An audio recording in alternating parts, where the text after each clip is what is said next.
पिछले एपिसोड में हमने आपको बताया कि अमेरिकी ट्रूप्स इंडिया आ रहे हैं। यहाँ पर चीन के खिलाफ अमेरिका अपने सबसे बड़े मिलिट्री अड्डे बनाने जा रहा है इंडिया के अंदर, और ये खबर हमने आपको दी थी और इसकी कंफर्मेशन अब यूएस ऑफिशियल्स करने लगे हैं। और ये यूरेशियन टाइम्स में भी रिपोर्ट हुआ है कि अमेरिकी ऑफिशियल्स कह रहे हैं कि हम इंडिया आ रहे हैं।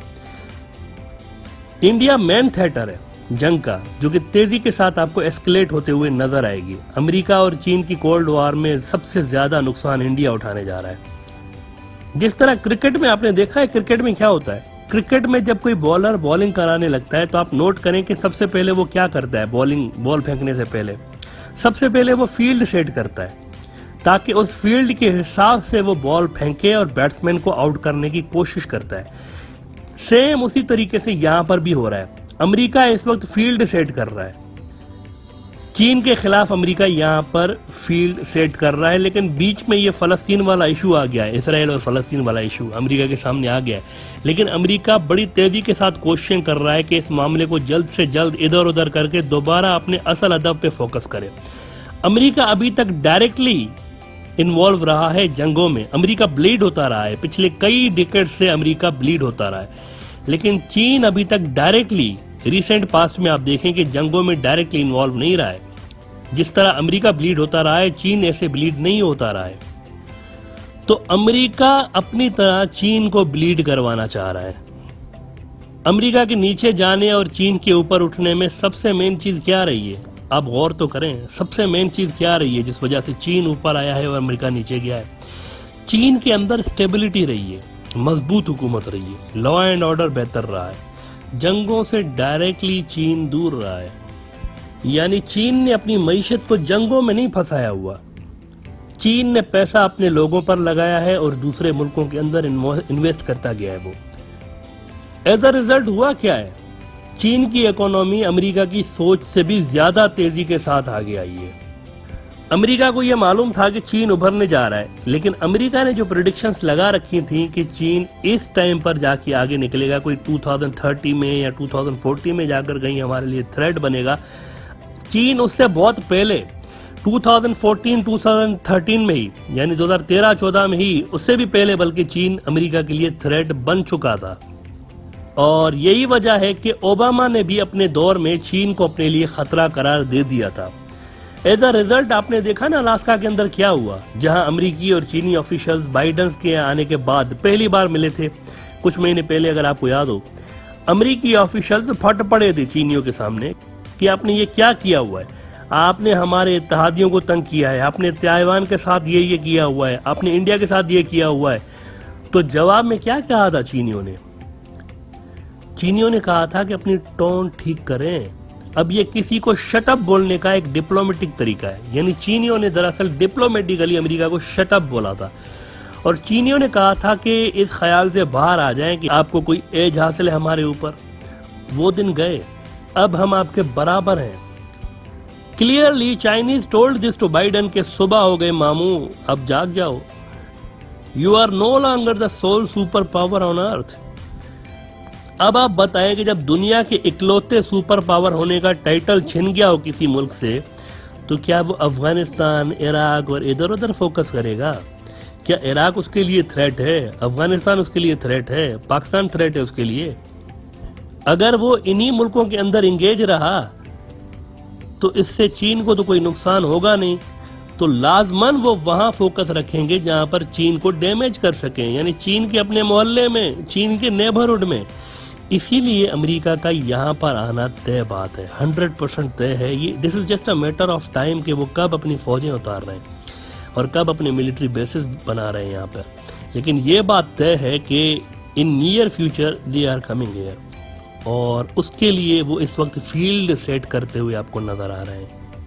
इसी फील्ड सेट करने के प्रोसेस में इन्होंने इंडिया को ऐसा बना डाला है, ऐसा इंडिया को कमजोर कर दिया है कि इंडिया अब मुकम्मल तौर पर इनके ऊपर डिपेंडेंट हो चुका है। इंडिपेंडेंट फॉरेन पॉलिसी इंडिया की अब रही नहीं। इंडिया बना नहीं सकता, अमेरिका के खिलाफ पॉलिसी इंडिया बना नहीं सकता। इंडिया का ये हाल हो गया है। देखिए, कांग्रेस पार्टी के ऊपर भी ये प्रेशर था अमेरिका का कि आप हमारे साथ आ जाएं, ये सिक्योरिटी के मुआहदे हमारे साथ कर लें, बेसिस देने वाले मुआहदे हमारे साथ कर लें। बड़ा प्रेशर था कांग्रेस के ऊपर भी, लेकिन कांग्रेस पार्टी ने नहीं किया था। कांग्रेस पार्टी जानती थी कि इन मुआहदों का मतलब इंडिया को अमेरिका की प्लेट में रखकर पेंटागन के हवाले कर देना। लेकिन मोदी है तो मुमकिन है। Americans needed strong popular government in India that also pro-America. Americans needed that kind of a government in India to take these difficult and anti-India decisions. हुकूमतें गिराना, हुकूमतें बनाना, किसी को लाना, किसी को भेजना, ये अमेरिकी CIA से बेहतर कोई नहीं जानता दुनिया में। अमेरिकन मास्टर हैं इस चीज में, किसी को उठा के फेंक देते हैं। आप देखें मिडिल ईस्ट में उन्होंने क्या किया, सद्दाम हुसैन जैसी मजबूत हुकूमत को उठा के फेंक दिया उन्होंने, हुस्ने मुबारक जैसे मजबूत लीडर को उठा के फेंक दिया उन्होंने, कर्नल कजाफी जैसा स्ट्रॉन्ग डिक्टेटर उठा के फेंक दिया उन्होंने। ये तो बशार अल असद की खुशकिस्मती है कि सीरिया के अंदर कूद पड़ा है रशिया, वरना बशार अल असद का भी पत्ता कटा हुआ था। तो ये अमेरिकियों से बेहतर कोई नहीं जानता कि किसी को उठा के फेंकना है, उसकी जगह दूसरा लाना है। ये अमेरिकी मास्टर है इस चीज में। म्यांमार में इन्होंने यही किया है। म्यांमार में इन्होंने आंग सान सूकी को ऐसी अक्सरियत दिलवाई है कि सूकी जो है एक प्रकार से म्यांमार की क्वीन बन गई। यानी इतने पावर, उनको इतनी अक्सरियत दिलवा दी उन्होंने धांधली करवा के कि फौज को मार्शल लॉ लगाना पड़ गया वहां पर, कि अब तो जो म्यांमार के अंदर आंग सान सूकी बोलेगी वही होगा। इतनी ज्यादा अक्सरियत उनको दिलवा दी। क्यों दिलवाई? क्वाड के अंदर लाना था म्यांमार को। म्यांमार क्वाड का हिस्सा बनने जा रहा था। आंग सान सूकी के जरिए म्यांमार को क्वाड में ये डलवाने की भरपूर कोशिश कर चुके थे। प्लान सक्सेसफुल था, लेकिन एंड टाइम पर चीन ने अपनी पटारी में से एक ऐसा सांप निकाला जो कि अमेरिका को भी नहीं मालूम था कि इनके पास मौजूद है। वहां पर मार्शल लॉ लगवा दिया। अगर अमेरिकी ये गंद ना करते, आंग सान सूकी को जबरदस्ती ना लेकर आते, तो चीनी भी वहां पर ये चीज ना करते। तो CIA से बेहतर कोई नहीं जानता कि कैसे हुकूमतें गिराई जाती हैं और कैसे हुकूमतें बनाई जाती हैं। रातों रात किसी को हीरो से जीरो और जीरो से हीरो कैसे करना है CIA जानता है। तो इंडिया के अंदर भी अमेरिकी पपेट ऐसे लाए गए कि वो इंडिया की तबाही के परवाने पे साइन करते गए, और वो भी बीजेपी की जय हो, मोदी जी की जय हो के नारों के बीच खड़े होकर वो इंडिया की बर्बादी के परवाने पर साइन करते गए। किसी ने सवाल नहीं किया कि एक मिनट भाई, लड़ाई अमेरिका और चीन के बीच हो रही है तो आप क्यों फुदक रहे हैं? किसी ने सवाल नहीं किया। वैसे अब मोदी जी अमेरिका के किसी काम के रहे नहीं है, ये हम आपको बता दें। इनसे जो करवाना था अमेरिका ने करवा दिया है। अगर अब कोई और प्लेयर आता है इंडिया के अंदर तो आप हैरान मत होइएगा, डोंट बी सरप्राइज। अगर कोई नया बंदा लेकर आ जाते हैं तो ऐसा हो सकता है, बिल्कुल मुमकिन है। अफगानिस्तान के अंदर देखे ना क्या हुआ है, इतने साल वहां पर हामिद करज़ई, अशरफ गनी जैसे लोग अमेरिका ने बिठा के रखे, इनसे काम लेता रहा, लेकिन जब वक्त आया तो तालिबान से चुपके से डील करके खिसक लिए, वहां से अपने सारे एसेट्स को डंप करके चले गए। और अब अशरफ गनी बोल रहा है कि मुझे पता है कि मैं एक गोली का मेहमान हूं। अब कुछ ही दिन पहले इन्होंने ये इंटरव्यू दिया हुआ है कि मुझे पता है एक गोली का मेहमान हूं। यानी ऐसा डंप करके गए, वो अपने साथ भी नहीं ले गए कि भाई चलो तुम्हें अमेरिका में सिटीजनशिप देकर तुम्हें वहां पर बिठाते, ऐसा भी नहीं करवाया उन्होंने। इस तरीके से भूल गए उनको जैसे वो कभी इनका बंदा रहा ही नहीं था। यहाँ भी ऐसा होगा, यहाँ भी अमेरिकी ह्यूमन राइट्स के चैंपियंस को लाने जा रहे हैं नियर फ्यूचर में। आप देखें तो सही इंडिया के अंदर वो करते क्या हैं, कौन कौन सी हुकूमतें लेकर आते हैं। नियर फ्यूचर में दोबारा इंडिया के अंदर आपको सेक्युलरिज्म की एक वेव चलती हुई नजर आएगी। ओहो मुसलमान, वी लव यू, आपसे बेहतर तो कोई नहीं है, आप ही से तो इंडिया है। अरे भाई मुसलमानों, आप ही तो इंडिया है। इस तरह की आइडियोलॉजी वाली हुकूमतें आपको नजर आएंगी नियर फ्यूचर में, और इसके असरात अभी से आपको नजर आना शुरू हो गए हैं। बदतरीन शिकस्त हुई है मोदी जी की। बंगाल में आपने देखा क्या हुआ, वेस्ट बंगाल में वो दे मारा है उनको दीवार पे, और वहां पे कौन जीता है? सेक्युलर्स। तमिलनाडु कौन जीता है? सेक्युलर्स। केरला कौन जीता? सेक्युलर्स। हर जगह पे पिटी है बीजेपी, बुरे तरह से पिटी है। ये क्या इंडिकेट कर रहा है? चलो जीतना नहीं था, कोई एक इज्जत की डिफीट तो होती, लेकिन नहीं, बुरी शिकस्त हुई है, बड़ा जलील होके हारे हैं। ये क्या दर्शाता है? ये मुस्तकबिल दिखा रहा है आपको कि आने वाले मुस्तकबिल में इंडिया के अंदर इनकी कोई जगह नहीं है। यहाँ पे सेक्युलर्स आने जा रहे हैं दोबारा से। जैसे पहले इंडिया के अंदर एक सेक्युलरिज्म हुआ करता था, वैसे ही सेक्युलर्स को लाने जा रहे हैं। बीजेपी की जगह बन नहीं रही मुस्तकबिल के इंडिया के सेटअप में। जो अमेरिका ने बनाया हुआ है, जो नक्शा खींचा हुआ है, इसमें बीजेपी की जगह नहीं बन रही। तो हैरान मत होइएगा अगर आने वाले सालों में इनको उठा के वो फेंक दें, तो हैरान मत होइएगा। इसकी वजह क्या है, इनको क्यों उठा के फेंकेंगे? क्योंकि चीन के ऊपर ये जो जिंजियांग सूबा है, ये जो पुराना तुर्किस्तान है जिसके अंदर मुसलमान अक्सरियत में रहते हैं, करोड़ों की तादाद में मुसलमान रहते हैं चीन के इस हिस्से में, इनके अंदर मुसलमानों के ऊपर होने वाले जुल्म के हवाले से ह्यूमन राइट्स के केस बनाएगा। ओहो, मुसलमानों के ऊपर तो जुल्म हो रहा है चीन में, ह्यूमन राइट्स की वायोलेशन कर रहा है चाइना। ये सब करके चाइना के ऊपर पाबंदियां लगाने के लिए केसेस बनाएंगे। और ऐसा हो नहीं सकता। कैसे केस बन सकते हैं, कैसे मजबूत केस बन सकते हैं चीन के ऊपर, जब दुनिया भी यही कहेगी कि बाइडेन साहब चीन को क्या ह्यूमन राइट्स के केसेस समझा रहे हैं, उनके ऊपर क्या आप ये पाबंदियां लगाने की बातें कर रहे हैं, जब आपके बगल में मोदी बैठा हुआ है। मोदी से बड़ा फाशिस्ट तो दुनिया में कोई पैदा ही नहीं हुआ, ये तो अपने दौर का हिटलर है। तो अपने दौर के हिटलर को बगल में बिठा के उसके साथ स्ट्रेटेजिक पार्टनरशिप करके क्या चीन के ऊपर ह्यूमन राइट्स के केसेस बनाएगा बाइडेन? इतना तो पागल है नहीं बाइडेन, और ना ही वेस्ट के ममालिक इतने पागल हैं। तो इस हवाले से बीजेपी और मोदी साहब मुस्तकबिल के इंडिया में इररिलेवेंट है। इनका कोई नक्शा नहीं बन रहा, इनका कोई मतलब बन ही नहीं रही जगह इनकी कोई। बहरहाल जब अमेरिका इधर आएगा तो चीन भी रिटेलिएट करेगा। चीन हाथ पे हाथ रख के बैठने वाली फोर्स नहीं है, वो भी एक सुपर पावर है दुनिया की, और अगला सुपर पावर वही है।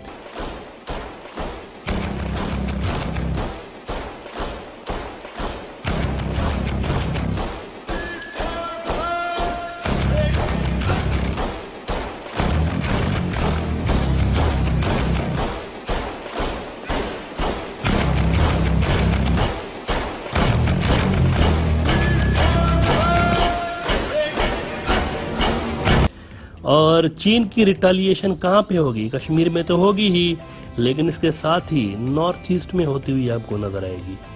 और दुनिया का कोई बेवकूफ़ इंसान ही ये कह सकता है कि इंडिया के नॉर्थ ईस्ट में गड़बड़ होने से Bangladesh love for all malice for none ये कहकर साइड पे हो जाएगा। ऐसा हो ही नहीं सकता, दिस इज इम्पॉसिबल।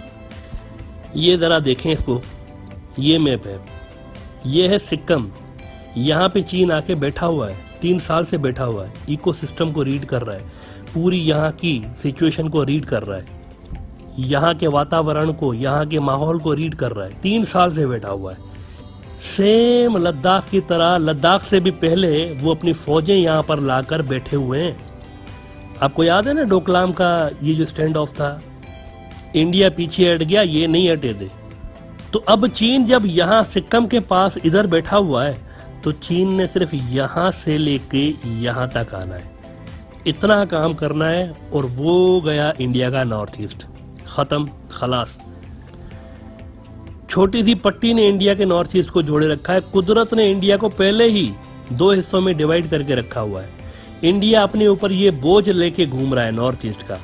अब इंडिया चाहेगा कि अमेरिकी यहां पर भी आकर बैठ जाए, अरुणाचल प्रदेश के अंदर और लद्दाख के अंदर भी, ताकि ये बात इंश्योर हो जाए कि इंडिया के टेरिटोरियल क्लेम्स के ऊपर अमेरिका मुहाफिज बन के बैठा हुआ है।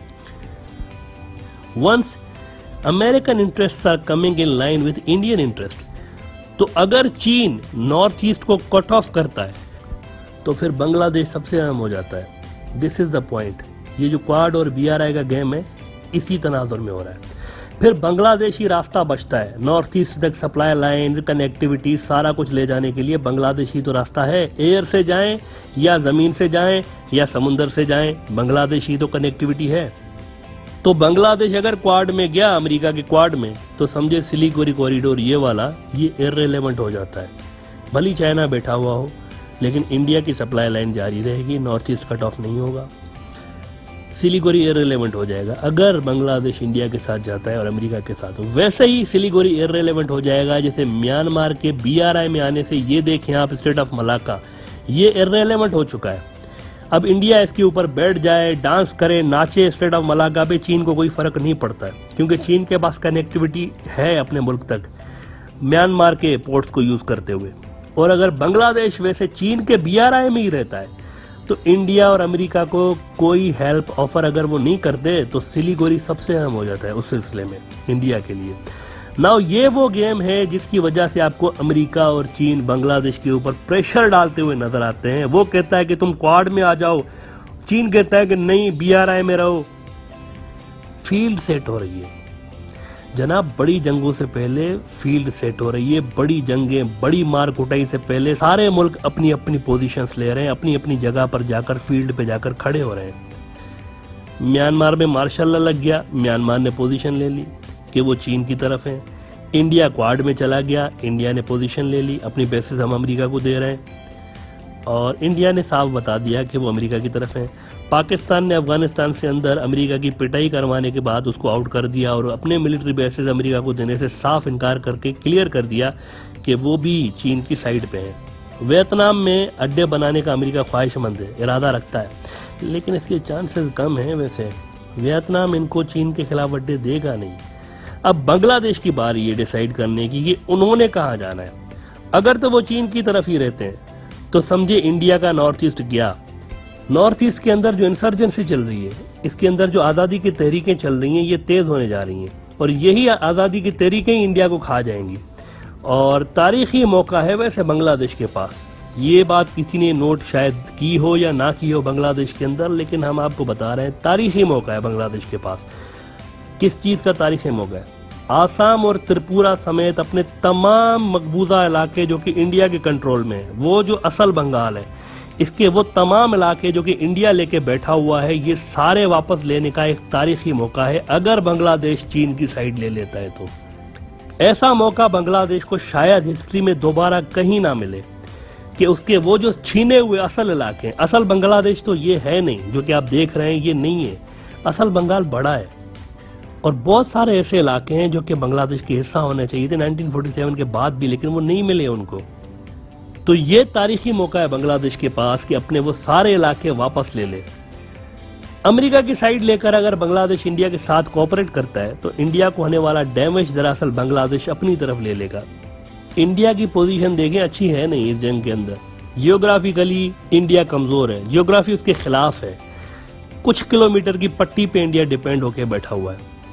इस जंग के अंदर जियोग्राफी इंडिया के खिलाफ है। ग्राउंड लेवल पर अलग हालात इंडिया के लिए फेवर में नहीं है। इन इलाकों में इंसर्जेंसी चल रही है, इन इलाकों में अंदर आजादी की तहरीकें चल रही हैं। इसके अलावा इसी लड़ाई में कश्मीर एक बार फिर बॉयल होने जा रहा है, ये हम आपको बता दें। वहां से आपको तारीखी रेजिस्टेंस होते हुए नजर आएगी। वैसे ही जैसे अफगान तालिबान की रेजिस्टेंस थी, उससे भी ज्यादा शायद शदीद रेजिस्टेंस आपको कश्मीर के अंदर आने वाले दिनों में नजर आ रही होगी। तो इंडिया ये समझ रहा है कि अमेरिका को अड्डे देकर कश्मीर में वो इस इलाके को भी बचा पाएंगे, लेकिन अमेरिकी खुद ये एग्जिट प्लान सोच के बैठे हुए हैं कि कश्मीर को अलग मुल्क बना दें, यहाँ पर वो अपने मुस्तकिल अड्डे बना के बैठ जाएं, ठीक वैसे ही जिससे सोवियत यूनियन के टूटने के बाद सेंट्रल एशिया में वो अपने अड्डे बना के बैठ गए थे। तो इस रीजन की हवाओं का रुख चीन की तरफ है। बांग्लादेश के लिए अपनी ज्योग्राफी बढ़ाने के साथ साथ बहुत कुछ है टेबल पर हासिल करने के लिए, अगर वो चीन के साथ मिल जाते हैं तो। लेकिन अगर वो अमेरिका के साथ मिल जाते हैं तो क्या होगा?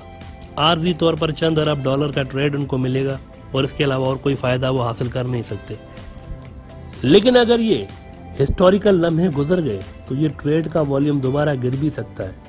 अलबत्ता चीन के पास ट्रेड के साथ साथ इन्वेस्टमेंट भी है और बांग्लादेश के लिए बहुत कुछ है। अपनी खोए हुई जमीन हासिल करने के लिए भी एक सुनहरा मौका बांग्लादेश के पास तारीख लेकर आ चुकी है।